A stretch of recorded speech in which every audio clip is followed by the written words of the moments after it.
Ce week-end, on était aux championnats internationaux Pokémon d'Amérique du Nord 2024 à la Nouvelle-Orléans. On était 15 Français et on en a 2 en finale.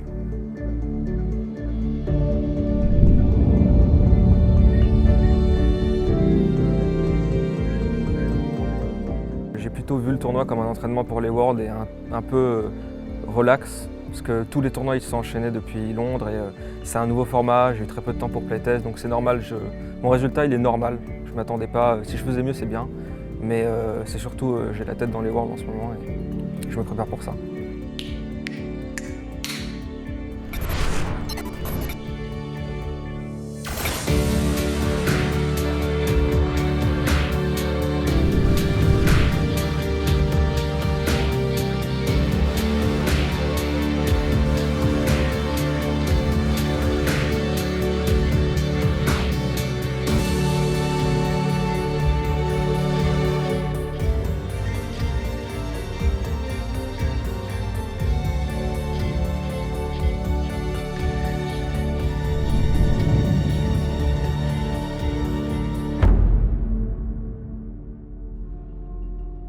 Comment je vais me préparer pour les championnats du monde? Alors déjà, il va y avoir une nouvelle extension qui va sortir, donc avec de nouvelles cartes. Donc ça, dès que je rentre mardi en France, je vais imprimer toutes les cartes jouables en papier pour pouvoir commencer à construire des decks avec les fausses cartes parce qu'elles n'existent pas encore. Et pouvoir essayer de comprendre quelles sont les bonnes cartes, quelles sont les cartes qui sont intéressantes, quels decks vont évoluer, quels nouveaux decks vont être créés. Et à partir de là, pouvoir commencer à faire des parties avec. Je vais commencer à jouer avec des bons joueurs, je vais aller au Japon pour m'entraîner encore une fois. Ensuite, je vais aller à Hawaï plus tôt pour pouvoir jouer avec des bons joueurs pendant 2 semaines, un peu une salle du temps, quoi. Et je vais jouer tout le temps globalement. Ce week-end à la Nouvelle-Orléans, j'ai terminé 2e sur plus de 2500 joueurs, je crois, en catégorie TCG Master au championnat international d'Amérique du Nord.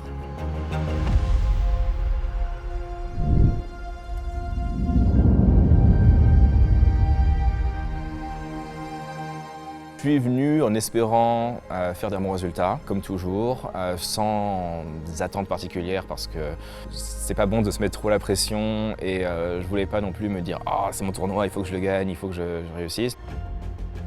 Forcément, je suis un peu déçu parce que quand on arrive là jusqu'à la finale et que ça se joue à la fin sur le dernier moment, c'est juste il faut qu'il trouve une carte sur les 2 cartes qui piochent.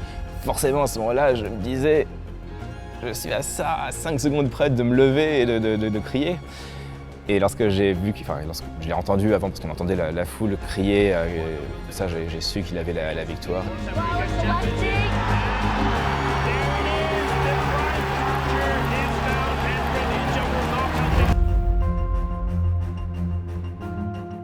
Deuxième place, ça reste exceptionnel, ça reste franchement, on m'aurait dit il y a une semaine, tu vas faire 2e, est-ce que garanti, est-ce que tu signes? Bien sûr, j'aurais signé, j'aurais pas dit ah non, je veux ma chance pour la première place. Donc, clairement, je suis très content.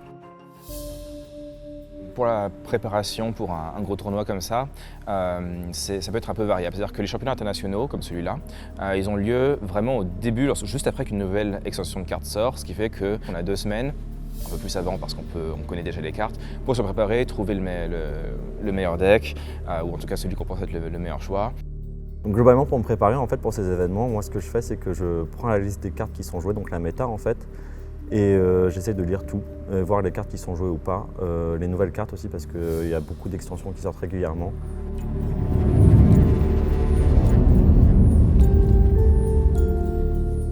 Alors moi, mon rôle pendant la compétition, c'est que je m'assure que les règles soient bien respectées.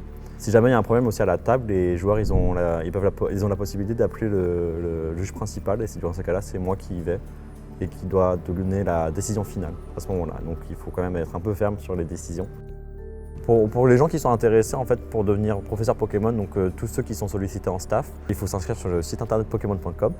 Et normalement, il y a une rubrique pour devenir professeur Pokémon. Donc là, à ce moment-là, c'est un test de connaissance sur les règles du jeu ou alors sur les organisations du tournoi. C'est assez simple, on peut devenir soit juge pour le jeu vidéo, soit juge pour le jeu de cartes. Pour l'instant, il n'y a rien pour le jeu mobile, donc Pokémon Go, mais ça devrait pas tarder, on fait confiance à l'organisation, ils sont en train de travailler dur dessus.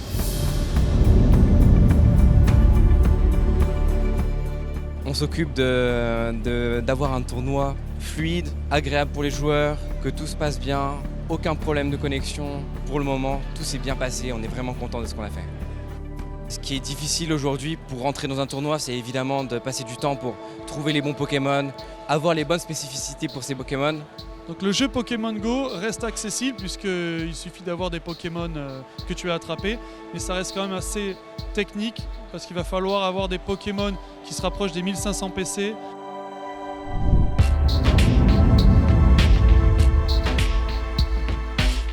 Les attaques sont très rythmées, donc il y en a qui comptent les attaques.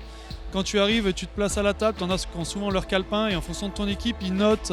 Alors lui j'ai la faiblesse, lui j'ai l'avantage, voilà, tous les match-ups favorables, défavorables.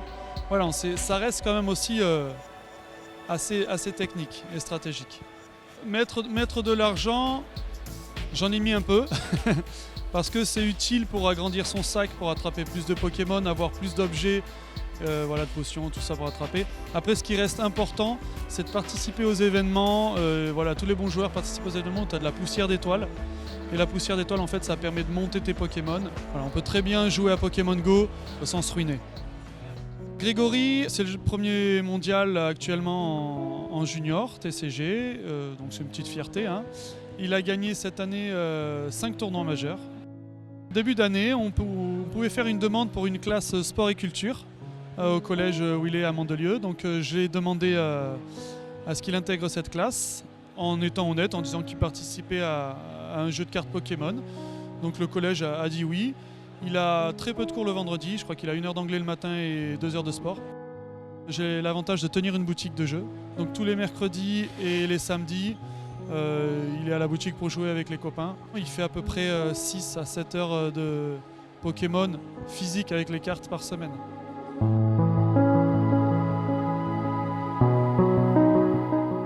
En termes d'investissement de temps, c'est compliqué à mesurer. J'essaie de jamais jouer la semaine, globalement. Et je fais un maximum de tournois le week-end, parce qu'un tournoi local où les gens essaient de gagner, tu gagnes beaucoup plus en expérience et tu comprends beaucoup mieux le jeu que si tu joues tout seul la semaine. Est-ce que je me considère comme un joueur pro? Non, parce que c'est pas mon activité professionnelle principale. J'en vis pas, entre guillemets. J'ai terminé mes études il y a quelques mois. Et en gros, je fais un break, je prends 1 an où je joue à Pokémon, je me fais plaisir. Et grâce aux résultats, je perds pas d'argent et j'arrive à voyager, faire des tournois, etc. Après, si jamais je voulais transformer ça en activité professionnelle, il faudrait que, en plus du jeu, je commence à faire du contenu sur Internet, que je fasse autre chose que juste jouer, parce que je ne peux pas baser mes revenus financiers sur de l'aléatoire, entre guillemets. Même si je peux être constant sur un an, mais si jamais j'ai un loyer à payer, je peux pas me dire bon, il faut que je fasse top 8 ou je paye pas le loyer. Donc je dis plutôt joueur compétitif plutôt que professionnel, mais ça existe en tout cas. Je pense que c'est une erreur de se dire je vais jouer pour me faire de l'argent, il faut jouer pour le plaisir, tout ça, et ensuite quand on prend plaisir, là on s'améliore et on finit effectivement par accumuler les résultats avec un peu de chance. Le jeu, faut pas le voir comme un gain d'argent. C'est vraiment, faut que ça reste ludique. Et il y a du bonus quand tu arrives à gagner les tournois. Ça demande du temps pour s'entraîner, ça demande du temps pour se déplacer quand c'est loin. Physiquement, des fois, c'est fatigant, surtout quand on se fait vieux. Your video game Masters finalist is Aurélien Soula.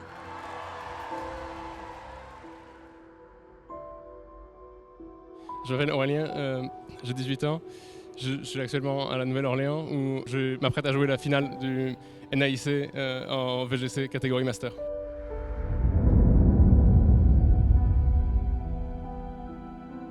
Je joue en VGC depuis septembre 2018, donc sur Ultra Soleil, Ultra Lune. Je me sens vraiment stressé par rapport à la finale, mais je suis à peu près toujours stressé pour tous les tournois. Donc, Il s'entraîne, je dirais au moins 1 à 2 heures chaque jour de semaine et beaucoup le week-end. Nous avons choisi de venir à la Nouvelle-Orléans, même si Aurélien n'avait pas le Travel Awards pour venir ici, parce que c'est un gros tournoi qui, en plus, cette année se joue dans le même format que les championnats du monde, donc c'est une bonne expérience.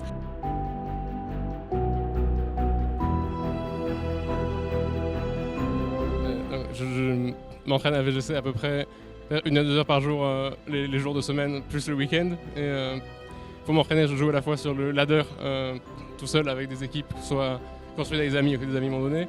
Et sinon, pour me préparer les match-ups spécifiques, il m'arrive aussi de faire des sets d'entraînement contre des amis pour mieux connaître un match-up donné.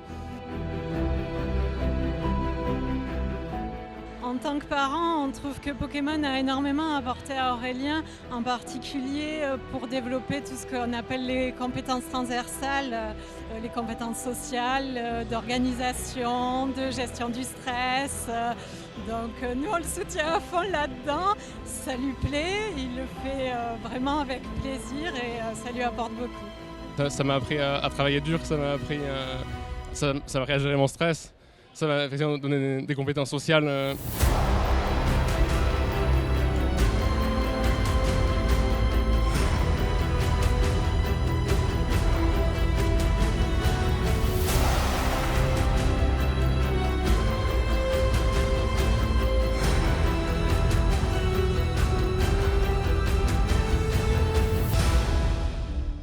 I'm Shelby Boo. I'm one of the TCG commentators for Pokemon, and I also am Frosted Caribou, known online mainly for my YouTube channel.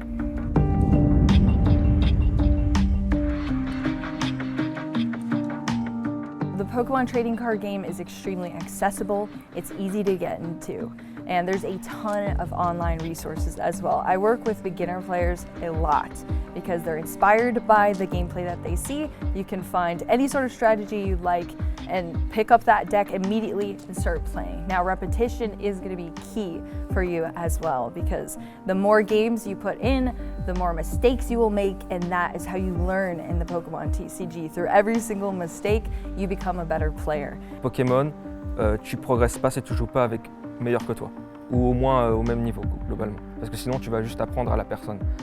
Et donc il faut toujours être à la recherche d'une personne meilleure que toi, mettre son ego de côté, apprendre, jouer et se perfectionner comme ça.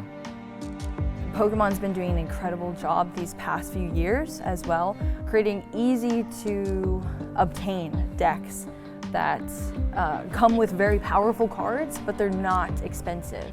Par exemple, j'ai regardé un épisode de Popcorn de Domingo là. Il avait invité Jiraiya qui parlait du jeu de cartes sur l'Orcana. Et il y avait une question de Domingo, c'était est-ce que c'est pay to win? Est-ce que c'est juste la rareté de la carte qui va faire que parfois elle est très chère? Ou est-ce que, entre guillemets, il y a un mec, il a mis 500 balles et il a une carte, toi tu l'as pas, t'es en mode bon bah il va forcément me battre quoi. C'est vrai qu'on a l'impression qu'on peut se dire ça au début, mais pas du tout.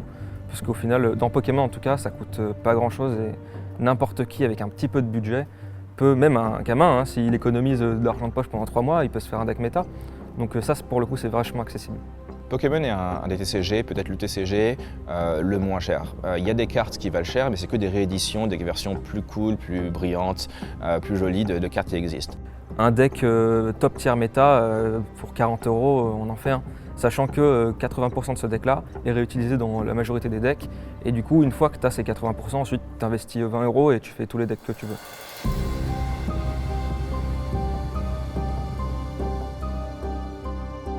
Il y a des Worlds, j'y suis allé les mains dans les poches. Il y a des Worlds, j'ai pris mon deck le jour d'avant. Il y a des Worlds, j'ai travaillé 2 mois avant, le même deck. Et j'ai toujours des résultats différents en fonction de ce que j'ai fait. En gros, j'ai déjà préparé mon planning. Je sais que je vais utiliser la majeure partie de mon temps pour playtest.